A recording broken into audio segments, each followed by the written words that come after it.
Batang Tondo, ngayon bilyonaryo at isa sa pinakamayaman sa Pilipinas. Paano?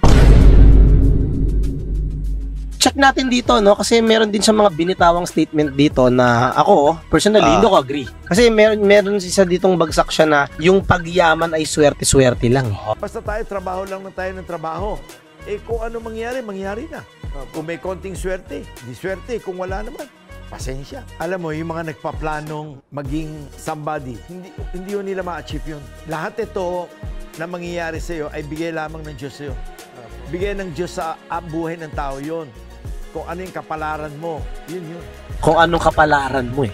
Na ako hindi ko matanggap. Okay. Parang para sa akin, kung ganun ang sistema, eh parang swertihan lang pala. Swertihan lang pala? Oh, totoo ba na ang pagyaman ay swerte-swerte lang?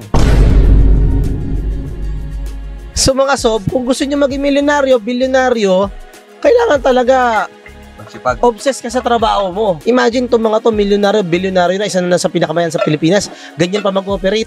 7 times a week, nagtatrabaho. Linggo, holiday, nagtatrabaho. Tapos ikaw, konting may magawa ka maganda, sabihin mo, deserve ko mag-rest today. Netflix lang ako. Tapos ikaw, tambay ka, nagre-request ka pa sinigang ulam. Baka maging bilyonaryo.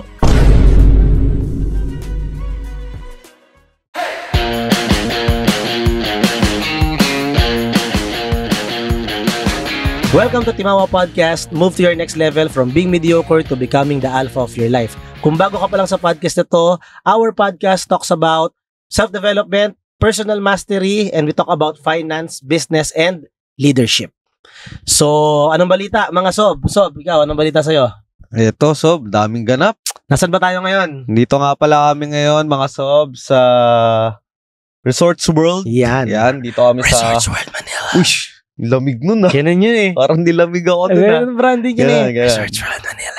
Nandito kami for the crypto event, no? Blockchain, one of the biggest, if not the biggest. Sa Philippine Blockchain Week, naimbitahan kami to join this, para i-share din namin yung knowledge namin dito sa event na to, no? Yan. Siyempre, nasa finance tayo, connected yan eh. Blockchain, crypto, finance, lahat yan. So, kung nag-crypto ka at sa mga nasa crypto world, no? Shoutout sa inyong lahat. Shoutout sa lahat ng nandito sa PBW 2023. Shoutout sa inyo, guys. And sa mga, speaking of shoutout, no? I-shoutout din natin, Sob, yung mga Sob natin dyan na nag-comment dun sa previous episode namin, no? About Kangen.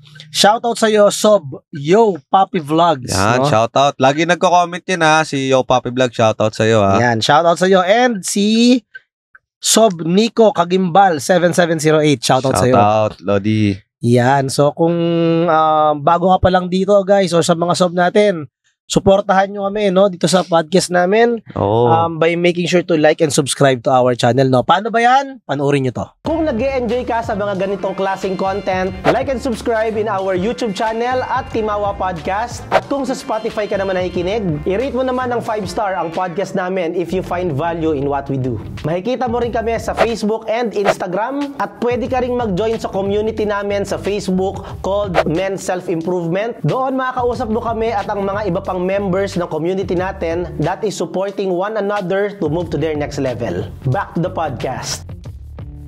Alright, so for today's episode, mga Sob, no, pag-uusapan natin ang trending na video. Ay, grabe to. Ito, kaka-upload lang this week. Or few days ago. This week lang. Mainit-init pa, no? Sobrang init. Sa vlog, no? Or YouTube ni Katon Ying. Katon Ying, shoutout ha. Baka gusto mo kaming i-guest. Sa YouTube mo, open kami for collaboration. And pwede ka rin mag-guest dito sa amin ha, Katon Ying. Idol ka namin, idol. Correct. So, shoutout. Sa video na to, no, viral video na to, ay in-interview lang naman ni Katon Ying. Ang pang-apat sa pinakamayaman sa buong Pilipinas. Pang-apat na pinakamayaman, richest man in the Philippines, no? Na si Ramon Ang. Yan, si Boss Ramon, si RSA. Si RSA. So, sino ba si Ramon Ang? Sino no? daw? Sige, basa. Si Ramon Ang. Basa. Basahin natin. Basa, kilala ko na kasi ito eh. Hindi kasi para sa mga viewers natin. Ramon Ang. Dikit eh. Ganito po kami ni Boss Ramon, Boss RSA. Boss RSA. Boss RSA, napaganda nung interview mo kay Katon Ying. Si Timawa Podcast open din para interviewin ka, Boss RSA. Opo.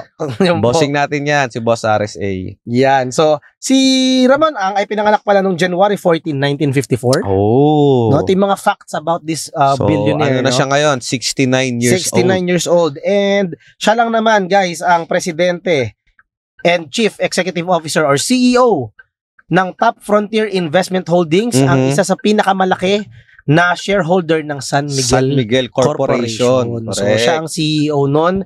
And of course, siya din ang CEO ng Cyberbay Corporation and Eagle Cement Corporation. Yes, Grabe. sir.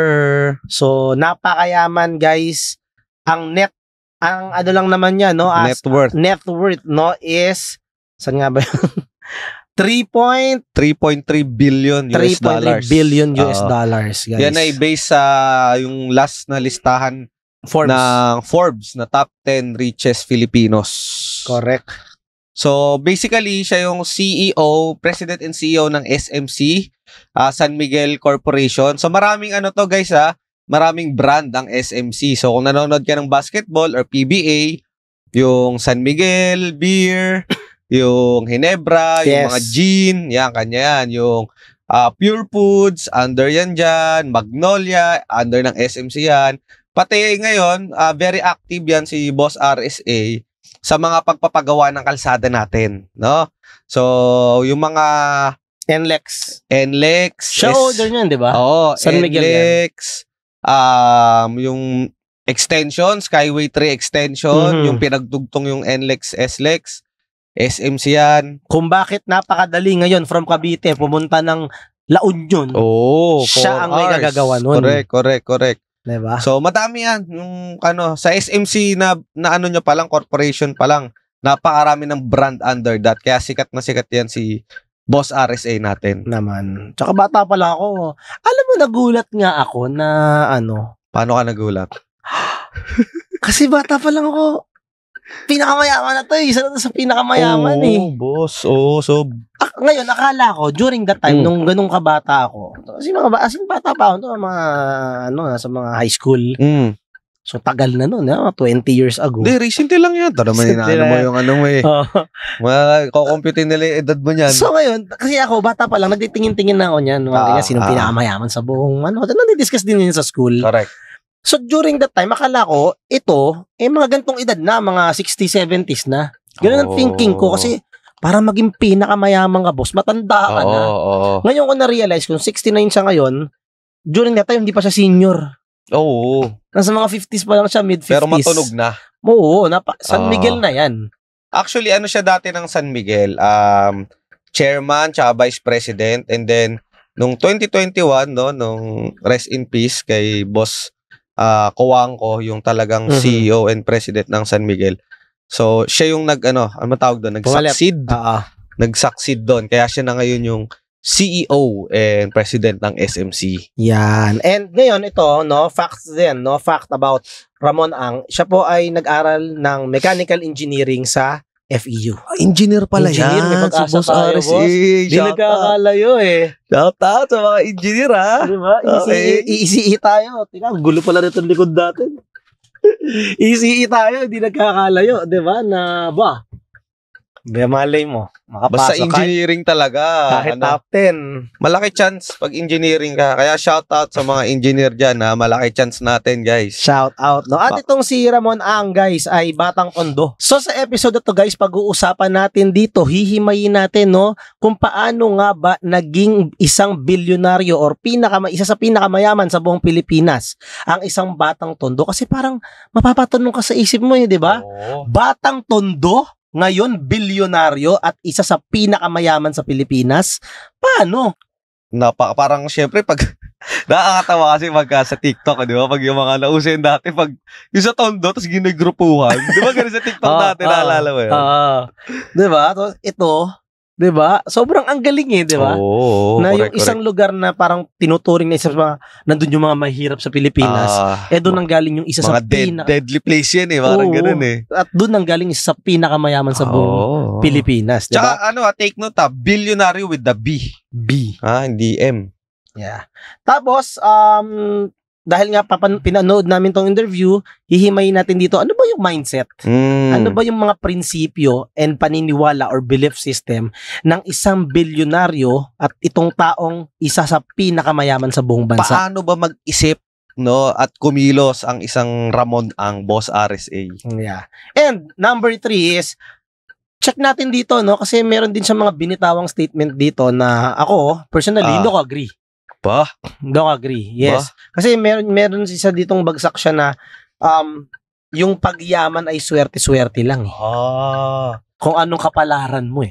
Na ako hindi ko matanggap. Okay. Parang para sa akin, kung ganun ang sistema, parang swertihan lang pala. Swertihan lang pala. Totoo ba na ang pagyaman ay swerte-swerte lang? Oo, 'di ba? Yan ang pag-usapan natin. Totoo bang swertihan lang ang pagyaman?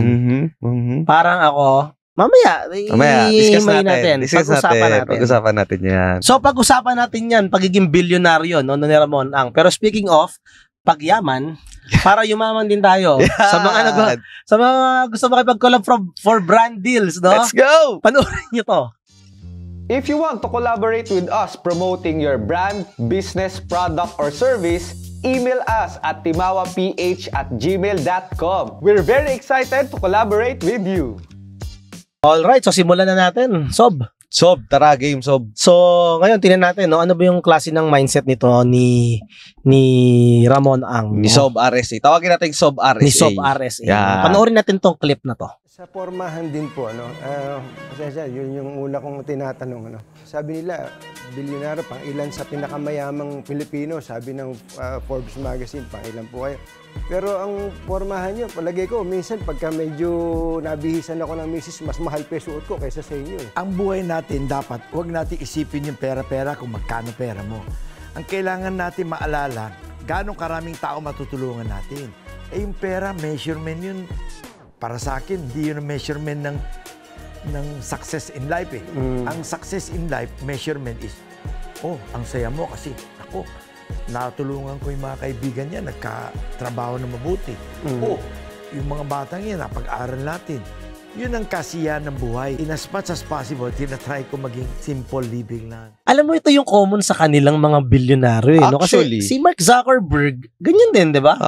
Para hindi na siya mag-consume ng time. Totoo. Puro pare-parehong t-shirt na nga lang eh, di ba? Correct. Ito rin, naririnig ko rin to sa ibang mga bilyonaryo, di ba? Black lang yung damit, or ito si Ramon Ang, yan, kahit anong sombrero na lang madampot niya, pagbaba niya. Parang hindi na importante yan eh. Which is napansin ko din sa mga kliyente ko, kaibigan ko ng mga successful mayayaman. Normally, yung mga nagsusuot ng mga Rolex, nagsusuot ng or mga, alam mo yun, palong-palo, hapit na hapit sa mga signature na damit. Yung, alam mo yung, simula ulo hanggang paa may buhaya. Oo. Kitang-kita mo pa. Palaki ng palaki yan eh, habang yumayaman. Una yan, medyo nakaluwag-luwag. Meron dito maliit. May maliit Pag medyo luwag, buong dibdib na. Depende pag palayo ka ng palayo, tapos kita mo pa rin kahit malayo ka na. Ibig sabihin, nantindi na ng yaman yan. 1 kilometro na kita mo pa rin yung buhaya eh. Pero for me yung mga normally, mga nagsusuot na ganyan, yung mga hindi talaga pinalaking, alam mo yon, mayaman, bigla na lang yumaman. Pero hindi naman lahat. Hindi naman lahat, no? Parang, depende pa rin siguro sa values din ng tao. Alam mo bro, feeling ko nga ganito siya eh. Kasi syempre, shoutout nga pala sa namin, mentor namin na si Coach Ras. TCR. No? TRC. Mali ka na naman eh. TCR. Halatang di ka na nanonood kay TCR eh. Si Transformational Coach Ras, no? Kasi siya, multi-millionaire na, 'di ba? Sabi niya sa atin, 'di ba? Napagdaanan niya ganyang ganyang era niya, 'di ba? Kumikita siya ng multi-million per month na talagang pag nalungkot, bili ng Rolex, bili ng mga branded na para lang siyang bumibili ng candy sa tindahan. Correct. 'Di ba? Para pasayahin yung sarili niya. Pero dumating siya sa point na parang hindi na nagmamatter. Yung brand, more than the brand, quality na lang tinitignan niya, 'di ba? Minsan nga Uniqlo, sold na siya sa Uniqlo kasi maganda na yung alam mo 'yan. So, ngayon, ang question ko diyan, parang dinadaanan ba talaga yun? Yung meron ka ba talagang ganong era bago ka dumating sa punto na yan na I don't care about the brand anymore kasi naranasan ko na yan eh. Ako, boss. Ano sa tingin mo? Ako, boss, aminado ko nung bago-bago ako, nung ano pa ako, engineer pa ako. bumibili ako ng mga peking, Talaga? buhaya. Sa Green Hills. Malapit ka lang dun eh. Bumibili ako niyan. Okay. Kasi parang, ewan ko ba, parang siguro nga brainwash din kasi ako ng society. Oo, kasama yan. Kailangan magmukha kang ganyan. Kasama yan. Di ba? Kasama yan eh. Oo. Pero, since nga kay Coach Ras, na-brainwash din ako na hindi naman talaga yan mahalaga or importante. Kasi, lalo na nung nagpunta kami ng US.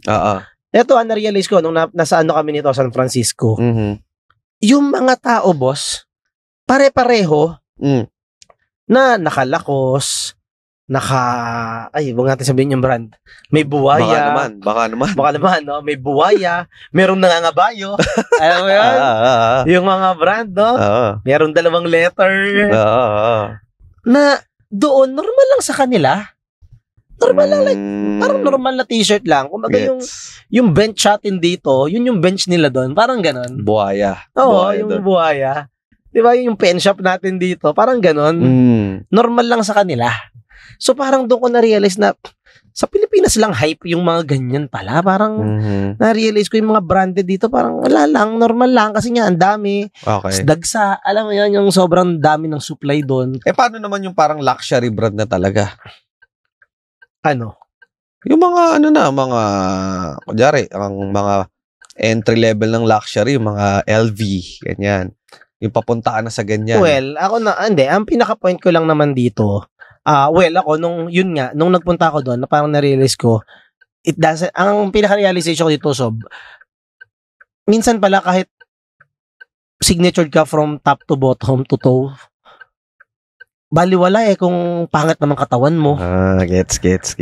Diba? Kasi nakikita ko doon, ang tataba, laki ng tiyan, pero walang dating kumpara doon sa isang naka-plain lang na physically fit, healthy. So parang sa akin, more than the brand than the met, mas importante healthy ka, maganda yung pangangatawan mo. Tsaka kung paano mo siya dalhin. Yung aura mo, yung vibe mo, di ba? Confident ka, self-confidence. Yan yung mas importante more than the brand Now, kung yan naman yung hilig mo, at trip mo siya, nagpapasaya siya sa'yo, then go. Okay lang. Okay lang. As long as hindi mo siya pinapangutang. Kasi boss, may kilala din ako para lang makabili ng mga branded na damit. Kaskas credit card. Talaga? Itago natin sa pangalang? Hindi. Hindi po kami ganyan. Parang ibang show ata yan. Basta gano'n na, di ba? I'm sure may kilala kayong ganyan, mga sob, no? Itag nyo sa comment section. Pero hindi rin namin kayo discourage na bumili. Kasi baka mamaya, yan din yung motivasyon mo sa buhay. Di ba? Na, siyempre, hindi mo siya naranasan. Gusto mong ma-feel kahit once lang. Di ba? Parang Tito Mikey. Oo, di ba? Di ba si Tito Mikey parang, hard work ako kasi may mga gusto kong ma-achieve, mabili. Di ba? Okay lang din yan. Tama yung sinabi ni Sobleo na as long as responsable ka pa rin sa finances mo. Tapos ang ganda din nung sinabi niya na yung kasiyahan niya kasi hindi niya na nakukuha dyan from sa mga branded na damit. Kasi for him, success is not about money na lang no? Na ang success for him is may natulungan ako mga tao. Yeah. 'Di ba? Which is, I guess, sa bagay, nasasabi niya din kasi yan. Kasi wala na siya dun sa part na, alam mo yon, nasa survival. 'Di ba? Kasi yun pa rin yun, Maslow's hierarchy of needs. Correct. 'Di ba? Totoo. First basic needs ng tao, survival, which is pagkain, food, shelter, clothing, 'di ba? Ngayon, pag nakuha mo na yan, tapos sobra-sobra na yung pera mo, next level siya kasi nasa next level na siya, point na siya na, kumbaga self-actualization na siya, paano na mag-give back sa buong Pilipinas nga na siya. Actually. Diba? But, tama din naman, no? I guess yun yung isang sikreto dito, guys, no? I-reverse engineer natin. Diba? Na, yes, we want money, but, tinan natin, no? Kunyari, si San Miguel, siya, as CEO ng San Miguel, bakit napakayaman? Bakit bilyonaryo? Kasi yung ginagawa niya sa araw-araw, napakadaming natutulungan. Yes. Diba? Correct. Ikaw, anong take mo doon? Ako, I agree with that.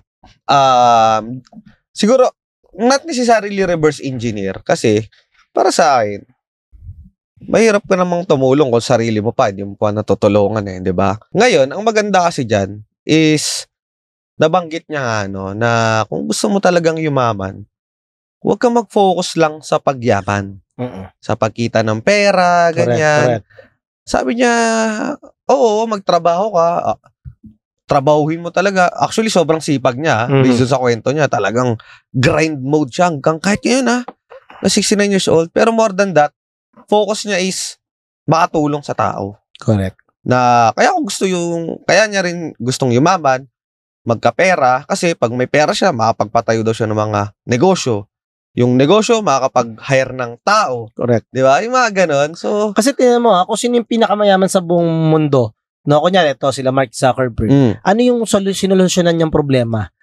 Magka-connect yung mga tao sa buong mundo. So, meaning global yung range ng problemang sinolusyonan mo. Kaya no wonder, isa ka sa pinakamayaman sa buong mundo din. Correct. Diba? Correct. So, yun, siguro, ikaw. Simulan mong isolve mo na sa barangay nyo. Ano ba pa kailangan ng barangay? Yung barangay nyo ngayon? Bola sa liga. Bola. Ayan, solusyonan mo. Bola. Solusyonan mo muna yan, no? Kung di makapaglaro tropa, bilang mo bola. Hindi, pero kidding aside, no? Yun, parang kung mag-iisip ka ng business, make sure you are solving a problem. Oo, correct. Actually, add ko lang din dyan. Kasi kahapon, naimbitahan tayo ng isang media group, no? Malaking media group. Pwede ba natin sabihin yung brand? Sige. Shout out sa PhilStar, no? Sa Philippine Star. Naimbitahan tayo na mag-talk sa Mandaluyong City Hall, sa City Government of Mandaluyong. Shout out kila Mayor Abalos at sa buong Abalos family at sa mga city officials doon, no? Ganyan din yung sabi nila, boss. Kasi yung mga audience doon, mga nagla-livelihood, tinutulungan nilang makapag ng livelihood.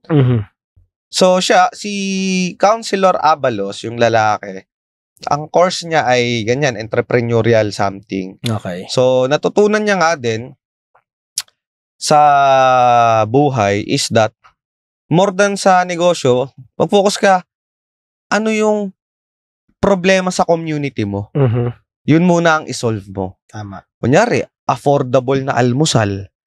Diba? Diyan naman na yung mga lugawan diba? Kailangan ng affordable at mabilis. Kasi papasok sa office yun gigising maaga wala nang oras magluto Correct. Diba? Kaya na-invento yung mga lugawan, mga almusalan, diba? So may problema ka sinusolusyonan. May problema ka sinusolusyonan. So kung gusto mo mas malaking income, mas marami ka dapat taong nasusolusyonan. Kasi kunyari yan, nagtayo ka ng karinderya, sinong nasolusyonan mo? Yung within the barangay. Community mo lang.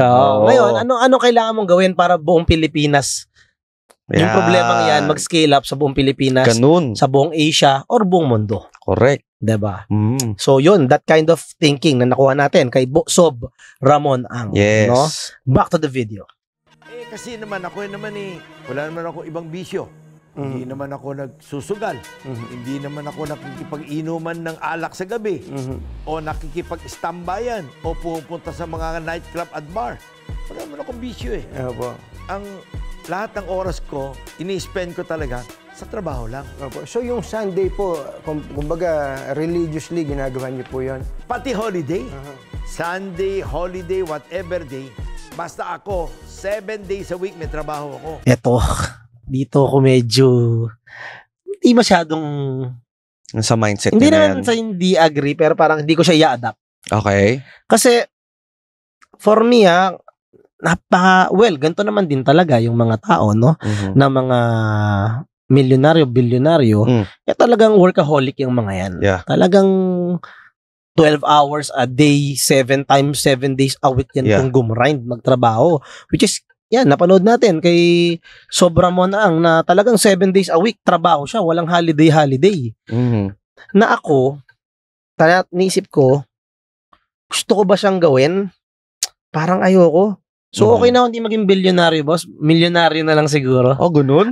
Naririnig ka ni Lord. Wala ka dyan. Hindi, bilyonaryo pa rin. Pero pwede bang bilyonaryo, pero at least may weekends, di ko kailangan magtrabaho. Sabi mo. In the realm of possibility. Sabi mo, pwede yan. Yun. Kasi parang wala akong narinig sa kanyang nagtatravel. Pero I'm sure nagtatravel to. Ewan ko lang kung for leisure and family or puro business travel pa din, no? Kay Sob Ramon Ang. Pero Sob, baka gusto mo i-defend sarili mo. Open ng Tibawa Podcast para dyan. Pero ikaw, tignan mo, pwede ka upo dyan, no? Pero ikaw, anong take mo doon na wala siyang day off? Feeling ko, Sob, ganito yan. Okay. feeling ko yung mga ganyang klaseng tao, yung narating na nila yung self-actualization. Yung tuktok nung hierarchy ni Maslow. Tapos na sila sa ganyan. Hindi na nila yung nakikita as trabaho. Okay. Dumating sila sa point na kaya ko ginagawa to, ang nakikita ko, tumutulong ako sa tao. Hindi niya na tinitignan as work to. Work tong ginagawa ko. Hindi. Tumutulong ako sa tao. Kaya ako to ginagawa. And then, sabi niya naman doon kasi, minimake sure niya na uwi siya ng lunchtime. Spend time with family. 11:30 hanggang 3 p.m. nga sabi niya lunch kami, sabay-sabay kami, kwentuhan kami ng family ko. Feeling ko rin kasi, kumbaga, hindi naman. Generational wealth na yung naipasa niya din eh. Pero hindi nga siya nag-hard work. Pero hindi pa rin siya nag-travel. Well, based dun sa Based dun sa video, based sa interview. Kung 7 days a week nga siyang Hindi, alam mo kung bakit hindi siya makapag-travel. Kasi nga, gumagawa pa siya mga kalsada. Yun na nga. But anyway, kayo guys, anong thoughts nyo doon? Hindi, ito legit. Seryoso, ito legit. Mga kalokohan naman kasi sinasabi mo eh. Hindi, kasi nga, iba-iba naman kasi ang boss, ang kaligayahan ng tao. Malay mo, wala naman pala sa travel. Yung kaligayahan niya. Kaya nga, ako nga sinasabi ko nga yung akin. Na hindi ako agree dun sa ganong way of living. Dahil ako, gusto ko mag-travel with family. Weekly. Yun lang yung, kung pwede, why not? Yun lang yung isang mindset niya or galawan niya na hindi ko i-adapt. Yun yung point ko dito. Kasi nga ako, importante sa akin yung yung time spent with family traveling. What if 16 years old na siya, 'di ba? Sabi mo nga bata pa lang. Na siya, Ramon na. Napuntahan na ng pamilya nila lahat eh. Kasi nakapag-travel na sila lahat. Linggo-linggo, dati, every other day. Di maganda kung ganun. Kaya ganyan na siya ngayon. Maganda kung ganun. Pero normally kasi, mas grind mode ka pag mas bata ka pa, tapos wala ka pa sa ganun eh. Dapat ngayon siya mas chill na eh. Diba? Parang ngayon siya dapat nagta-travel na dahil mas matandaan na. Pero kung ganito siya ngayon, baka mas malala pa siya nung kabataan. Hindi natin alam. Hindi natin alam. Basta ako, nagbe-base lang ako sa clip, guys. No? I'm just basing on the clip. Yun naman ginagawa natin eh. Bine-breakdown natin tong clip ng video, di ba? But based on the clip. Pero yun nga, talaga, based on the clip, saludo ako sa sipag. Ni, Sob RSE. Grabe, no? Grabe. Tsaka imaginein mo, 69 ka na-achieve mo na lahat ng pwede mong ma-achieve. One of the top, richest in the Philippines. Kahit hindi na yan magtrabaho, boss, buhay yan hanggang 10 henerasyon siguro. Pwede ka nang mag-chill na lang. Correct. Tambay ka na lang. Di ba? Ito nga ad ko din, one time kumain kami ng birthday nung kapatid ko. Kumain kami sa Evia, dito, sa May Cavite. Di ba? Kay Manny Villar. Sunday, nagulat ako dun sa isang restaurant. Daming mga nakatayong ganun sa entrance. Yung pala nandun si Manny Villar nakikipag-meeting. Imagine mo Sunday nakikipag-meeting siya. Correct. So ganito talaga sila. Ganito. So kung gusto natin maging bilyonaryo, mag-meeting tayo, tara. So mga sob, kung gusto niyo maging milyonaryo, bilyonaryo, kailangan talaga magsipag. Obsessed ka sa trabaho mo. Magsipag ka talaga na nagtatrabaho ka. Tapos, imagine itong mga to, milyonaryo, bilyonaryo na, isa na sa pinakamayan sa Pilipinas. Ganyan pa mag-operate. 7 times a week, nagtatrabaho. Linggo, holiday, nagtatrabaho. Tapos ikaw, konting may magawa ka maganda, sabihin mo, deserve ko mag-rest today. Netflix lang ako. O kaya, MML. Tapos ikaw, tambay ka, nagre-request ka pa, sinigang ulam. Baka maging bilyonaryo. Diba? Ayusin mo yan. Tapos ikaw tambay ka, sinisisi mo gobyerno. Oo. Sinisisi mo gobyerno. Pala naman, konting may magawa ka, tatambay ka. Sila, richest man na sa buong Pilipinas. Grabe pa rin gumrind, diba? Actually, isa nga din sa mga... Ayusin nyo desisyon nyo sa buhay. Uy, relax. Sorry. Hindi, isa sa mga na kuha ko ring mindset kay Coach Ras, yung konsepto ng 3612, sabi niya sa akin. Pag may kasi dati from engineer tayo, 'di ba? Parang sobrang layo, sobrang 6812. Ha? 6812. 3. Hindi ba? 3612. Baya, hindi ka talaga nakikinig kay TCR eh. So naman, di na-gets yung joke. Di ba alam yung 6812? Sa lahat ng iPad dati, may 6812. Ano yun? Alam mo yung iPad? Yung uso dati, yung iPad. Sa mga classmate ko, lahat yun may 6812 sa song list nila. Kanta. Hindi ko na kasi naabutan yung mga naabutan ko ng mga babe. Iba ka, Justin Bieber. Patuloy mo na yung 3812. So, nung lumipat ako guys ng engineering to financial services industry, sabi niya ito, embrace mo, Pao. 3612. Sabi ko, ano yung 3612? So, for the next 3 years, magtatrabaho ka ng 6 times a week. Okay. So, rest day ko daw, Sunday. 12 hours a day. Mag-grind ka. Kasi ito, pinasok mo bago, wala ka pang alam. Wala kang sales background, wala kang finance background, wala kang leadership background. Lahat, wala, bago eh. 'Di ba? Sobrang, talaga, 180-degree shift. Sabi niya, kung gusto mong mapabilis ang success mo, embrace mo to. After 3 years, dadali buhay mo. So, ulit, 3 for the next 3 years. For the next 3 years, mag-work ka ng 6 days a week. 6 days a week, 12 hours a day. Dadali bigla yung buhay mo. Kahit nagtatry ka ng panibago, as in new, kahit bagong-bago yan, dadali buhay mo after 3 years. Sabi sa akin. So, ganoon nga. Dumali nga ang buhay mo. Dumali ang buhay after 3 years. Yun. So, kung gusto nyo madali ang buhay nyo, yun ba? Madali ang buhay? Dumali. Huwag madali. Oo. Kung gusto nyo dumali ang buhay nyo, in the next 3 years, sa kung anumang negosyo ang sisimulan mo, career, for the next 3 years, work for 6 hours a day. 6 days a week. 6 days a week. Ginugulo mo eh. 6 days a week, work for 12 hours a day. Yan.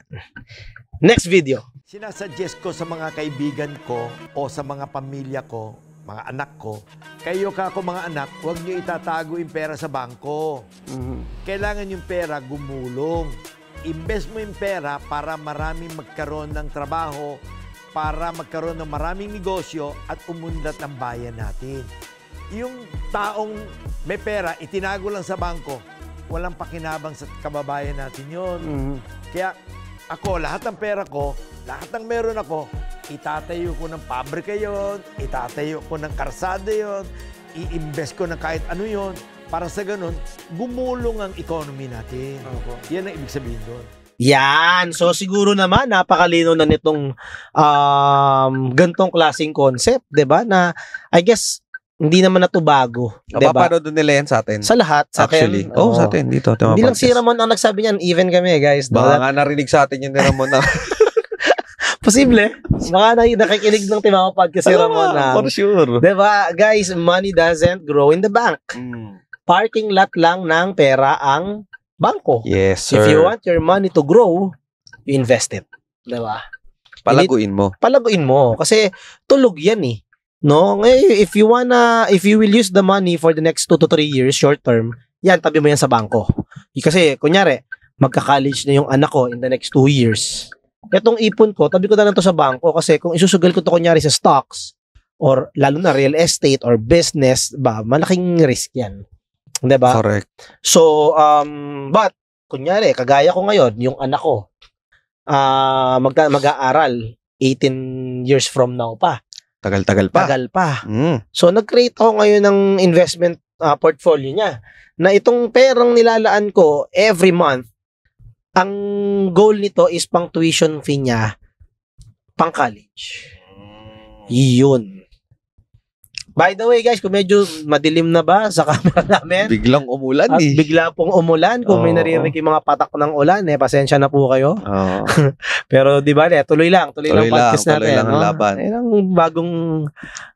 Actually, wala nang bago to eh. Narinig nyo na to sa amin nung nagsimula tayo mga podcast. I guess yung baka ang ako nagustuhan ko doon sa sinabi niya, palaguin mo yung pera mo, parang hindi lang para yumaman ka or umikot yung pera mo. Pero sabi niya doon, palaguin mo yung pera mo para magka-negosyo ka, makatulong ka pa sa ibang tao. Bumabalik siya lagi dun, bro eh. 'Di ba? Sabi niya, yung pera ko, kaya ko naman pinapagawain ng mga kalsada, ng mga factory. Yes, mag-earn siya ng income, pero at the same time, ang dami niyang mga empleyadong natutulungan ngayon magkatrabaho. Ganun pa din no? Ganun pa din, dun pa rin babalik. Yeah. Kaya no wonder, 'di ba? Ang ganda rin ng niya, ng mga negosyo niya, talagang boom na boom din talaga. So, isa siya sa mga pinakamayayaman ngayon kasi ganyan yung mindset niya. Correct. Ngayon, kung ikaw, ang mindset mo, yung pera ko, ipunin ko, tabi ko sa bangko, talagang hindi ka yayaman yan. Ka na magtaka. Dahil yung pera mo tulog. Tapos, pag nangailangan ka, bubunutin mo din naman, no? Correct. Or kunyari lang sinesave. Pero pag may sale, withdrawin. iPhone 15 Pro Max, 1 terabyte, sakto. Palabas na. Palabasin mo na yung pera mo. Diba? So, invest your money, guys. This is cliche and sobrang, sabi natin, generic advice. Kay Sob Ramon na nanggaling, diba? mga Sob. So, make your money work for you even while you're sleeping. Diba? And, kung gusto mo matuto niyan, no? Kasi baka may mga listeners tayo, mga Sob, na gusto mo, no? Gusto mo naman mag-invest. Oo. Kaso wala kang idea kung paano to. Oo. Saktong-sakto. Panoorin to. If you want to learn more how to manage your finances well and start investing to grow your money, punta ka lang sa aming TikTok channel at Timawa Podcast and then click the link in our bio, tap mo tong free financial and investment consultation, register to this form, and then wait for the call of our team para ma-schedule namin yung free consultation mo. Be more responsible with your finances with Timawa Podcast. Ibig sabihin, sa pakisama natin sa mga kasama natin, they will love us. They will protect us. Kung bastos ka sa mga kasama mo, pare, hindi ka tutulungan ng mga yun. Kaya ano po ang paraan para umunlad sa buhay, yung maliliit? Ang importante, disiplina. Huwag mo ipangarap yung hindi mo kaya. Number 1. Number 2, mabuhay ka na simple. Mag-aral ka. Mabuhay ka na simple. Huwag ka magarbo. Huwag mo pag-interesan yung ari ng ibang tao. O di solve ka na if you live within your means. Kung ang kita mo, ginagastos mo yung kalahati lamang nun. Yung kalahati naman, iniipon mo para mapag-aral mo yung mga anak mo o pangbili mo ng gamot in the future. Wala ka ng problema. Gaano ka-importante yung loyalty sa inyo? Very important yun. Hindi na baling hindi sila masyado matalino o hindi sila masyado magaling o hindi sila masyado masipag.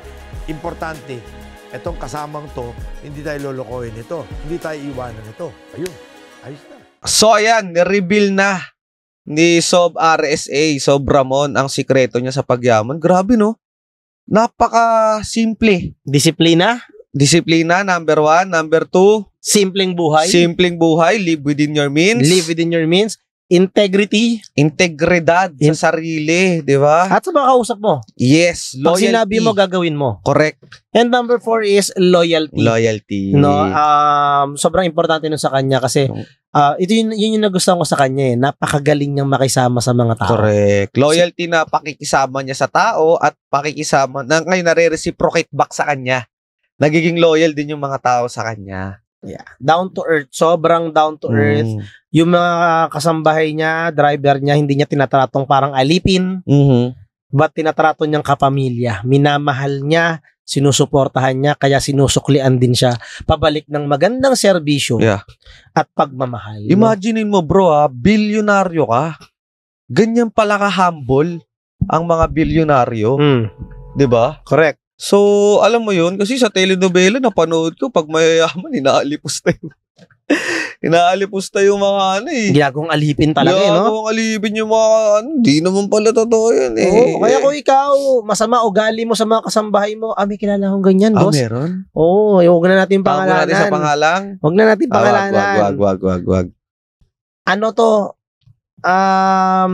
Itong taon to, kilala mo nga rin nata to Bah? Pag nakakasama ko siya, parang nakakainis siya minsan kasi ang taray niya sa mga waitress, waiter. Okay. 'Di ba? Na pag mali yung order, tatarayan niyang ganon, na ako parang pwede bang chill lang? Pwede bang, no? di ba? Pwede bang respetuhin natin na, oo, sige, nagbabayad ka. Nagpa-power trip. May mga ganyan tao eh. Meron.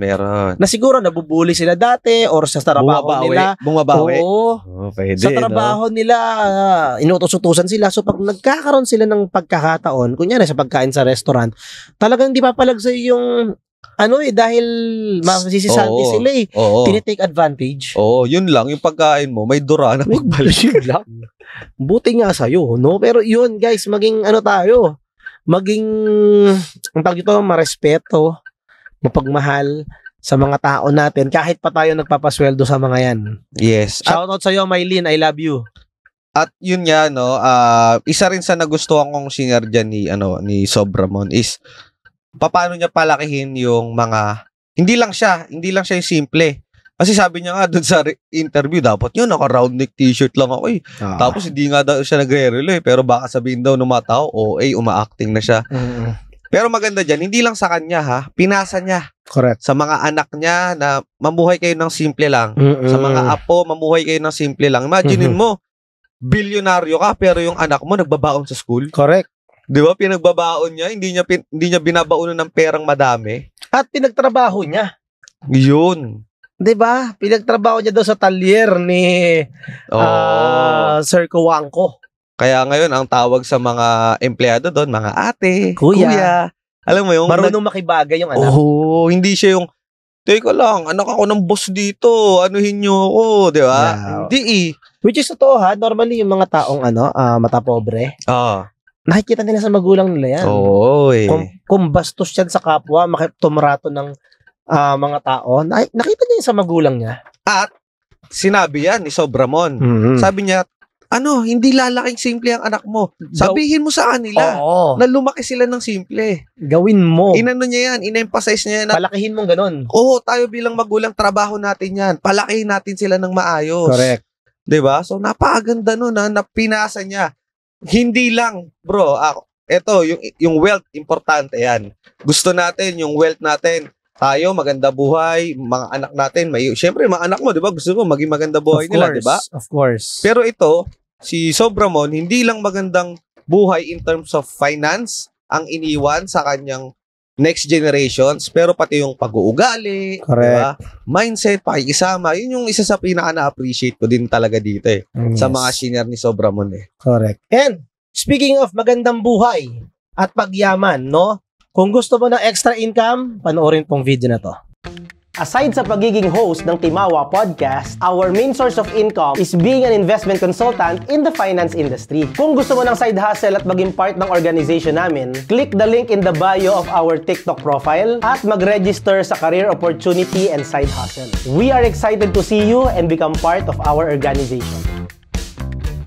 So ikaw, Sob, anong pinaka nakuha mo, biggest learning mo from Ramon Ang sa video na yan, sa interview niya na yan? Ako yung sinabi niyang ang pagyaman ay hindi tungkol sa pagyaman. Okay. Ang pagyaman for him, more than earning money, is helping people. Yeah. Which, nung nagsimula akong sa business natin on finance, we are helping people to be financially educated. We are helping yung mga consultants na naging part ng team natin, no, na maging magaling din sila and have a good life. Doon ko siya mas na-appreciate. At hindi ko gets yun eh. Yung tutulong ka sa ibang tao para yumaman ka.